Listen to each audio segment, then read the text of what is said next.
All right, well, let's move on to politics, something that you guys, I think, specialize and excel in.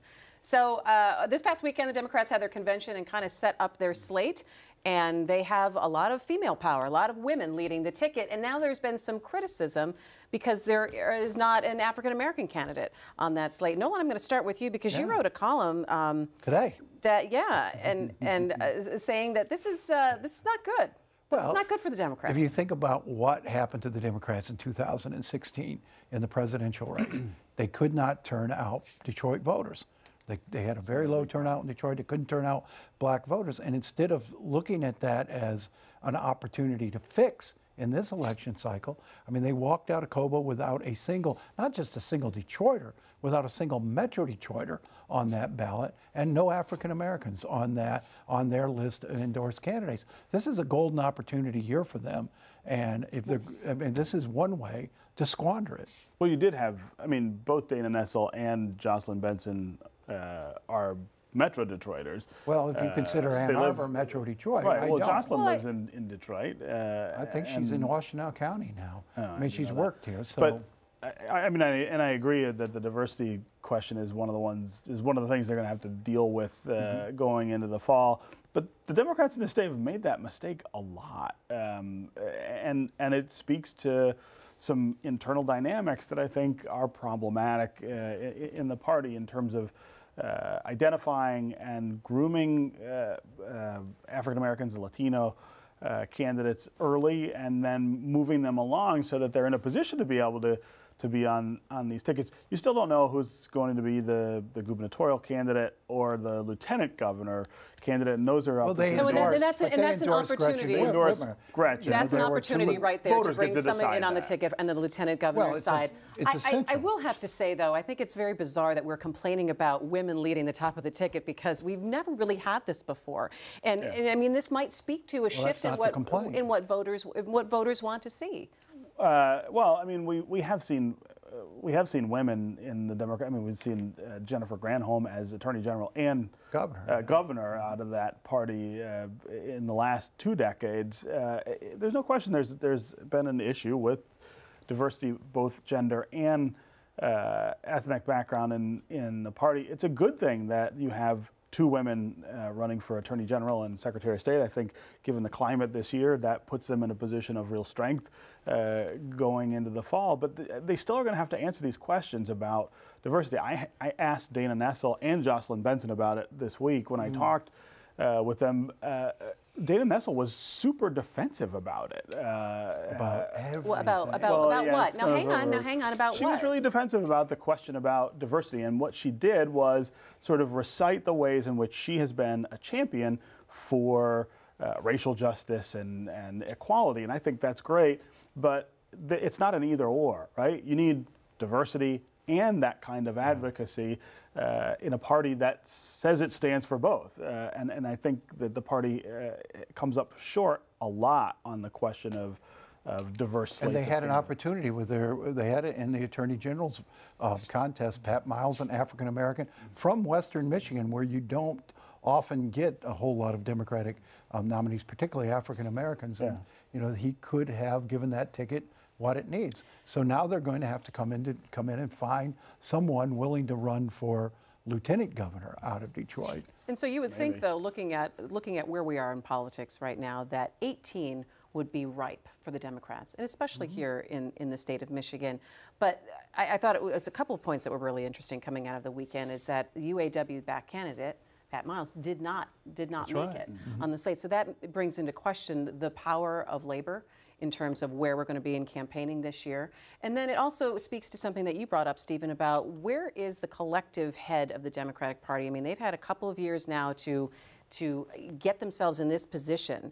I think really to take some offices in 18, but are they kind of stumbling here at this point? Yeah, I don't know. I mean, I think it's maybe a little early to talk about whether they're stumbling or not. I think there's a leadership question in the Democratic Party that everyone's sort of aware of in terms of the difference in leadership now and the way that it used to be run, and finding footing to make sure that the party is doing the things that it can do to appeal to voters. You know, I think it's early to talk about blue wave anyway. I think there's a lot of things in play. There are a lot of things that could happen between now and November.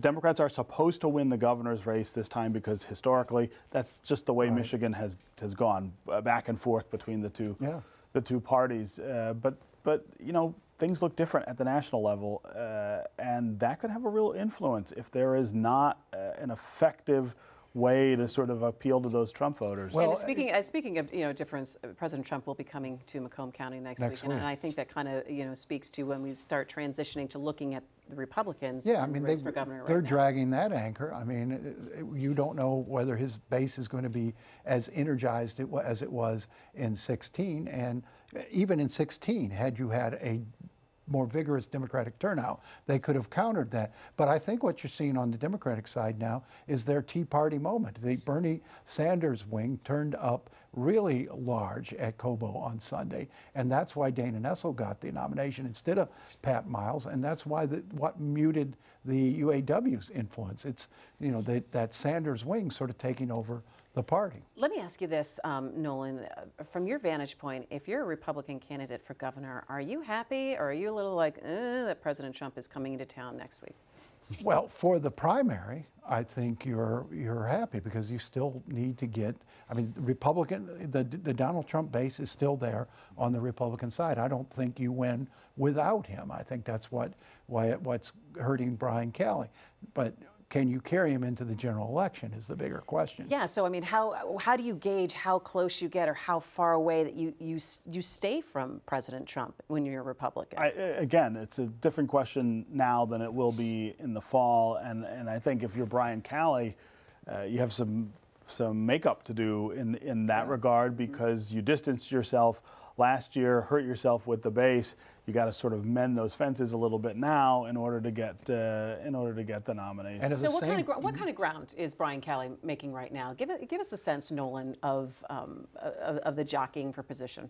Well, it's hard to tell. Between him and Bill Schuette. He's got some pretty effective campaign ads up. I mean, I worry in that race that they're going to kill each other, and by the time whoever's the nominee, I mean, I've never seen such a nasty primary race. Two Republicans beating the heck what out are of the each aspects other. of it that make it so nasty for you? Well, the name calling. I mean, you've got Schuette out there camp calling him Lion Brian. It's very Trump-like in its feeling, and we wondered after 16 whether just that because it rhymes doesn't mean it's good. That would become the norm. That sort of campaigning would become the norm, and it appears to have, at least on in that race. These two don't like each other, and they're calling each other's names, they're accusing each other of all sorts of nasty stuff.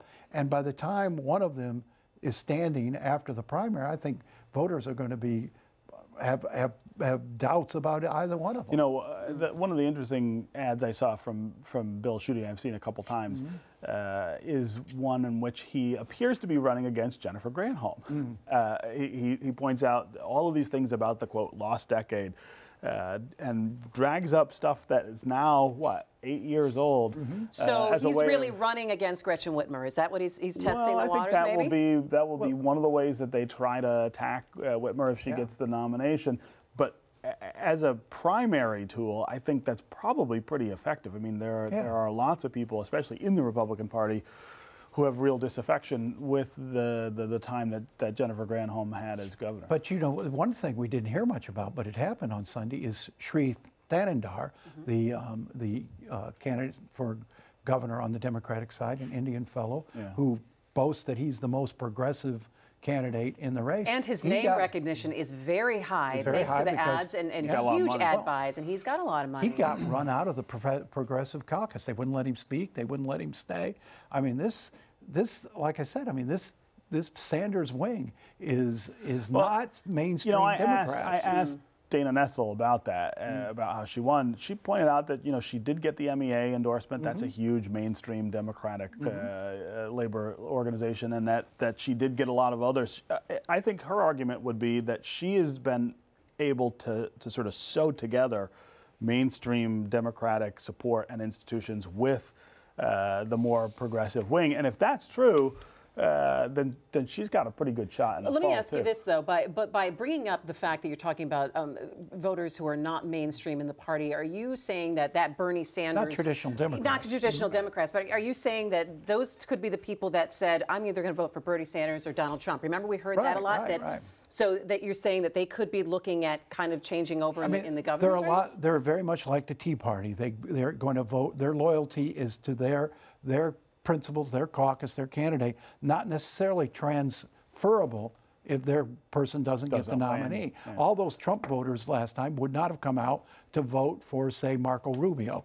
And I don't think a lot of these folks Nessel brought into that convention would have come out to vote for anybody else. And hold the party line. Let me ask you this. What's the role of Governor Snyder right now in backing up Brian Calley in his campaign, and what kind of impact do you think that he can make? I'm going to start with you, Stephen. Well, I mean, I think you got to distance yourself a good deal from the governor because the thing that immediately comes to people's minds right now when you say Rick Snyder is still Flint and the Flint water crisis. Calley's done a lot to try to position himself as a champion of the people who were victims there, and I think he's got to, say, look, I want to inherit the mantle of the economic success that Governor Snyder talks about, and stay away from the rest of it. What do you think, Nolan? Well, again, I mean, the challenge number one is the primary, and Republican voters feel good about Rick Snyder. His main help he can give him, because Kelly's got to stand on his own, but his main help he can give him is fundraiser. Rick Snyder's still a very powerful fundraiser in the state. I think he helps Kelly in a primary. In Republican I mean, the politics, question is, Kelly waited a long time to get in this race.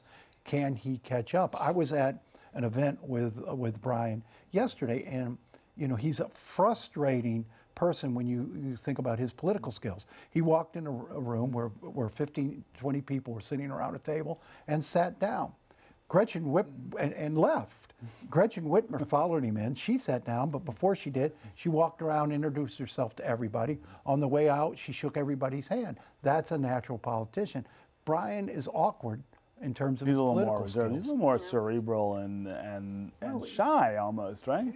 He doesn't have a politician's sort of glad-handing instincts. Well, we'll have to see how that glad-handing works out up at the Mackinac Policy Conference, which I think will be key for him in terms of getting some support and getting that aforementioned money. Really quick before we leave our headlines, we have to talk about Michigan State and some of the doubt that's being cast on interim President John Engler right now, coming out of that meeting last week where one of the sexual assault survivors said, we were in a meeting and you essentially said to me, if I gave you $250,000, would you be okay with that? Now, there's been some dispute back and forth about that conversation, but it really raises a lot of doubt in people's minds, and I think it's going to start to raise some doubt in the board's minds. Nolan, let me ask you, how difficult a position is Engler in right now with the board after that conversation? Well, I don't know if he's in a difficult position with the board. I talked to John on Saturday.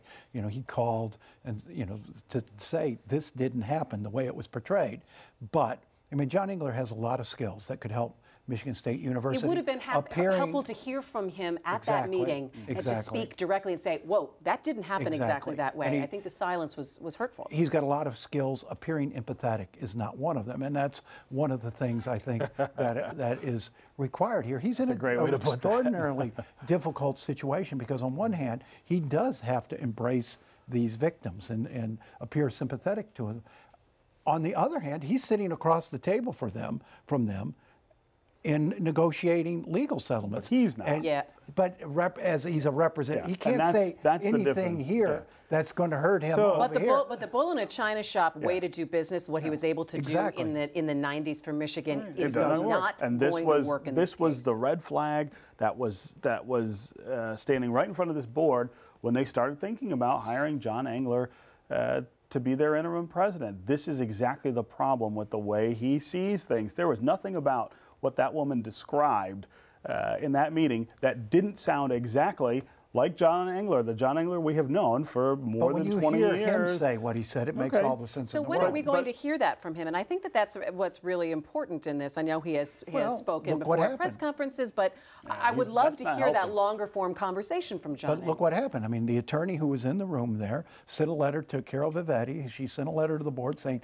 this is what happened. You know, this was, she used some strong language, and she ends up having to apologize she had to for it backpedal because on that. These victims are beyond criticism. What you cannot criticize What them. you need in the president's role is somebody who is not seeing this as a political problem, and that is what John Engler does. That's who he is the world he comes out of. He can't see this in any other way than as a political dispute, which means that deal making and sort of aggressive deal making is the way that he's going to approach it, and that when he's attacked or criticized, he pushes back, and that's just not the way this is. His personality does not lend himself well to, which is why he shouldn't be in this job. To warm and fuzzy. But you also have a lot of trial attorneys here working to, increase the amount of the settlements, and that's all going to come down next week. I think he's in an untenable position. Yep, because you know what? If I were a parent of any of those girls, there's no dollar amount. There's no dollar amount. This is not about money. It's not about money. At some point, they're going to have to reach a dollar amount, and that's within his responsibility. And standing invitation for John Engler to come on the show, and we would love to hear.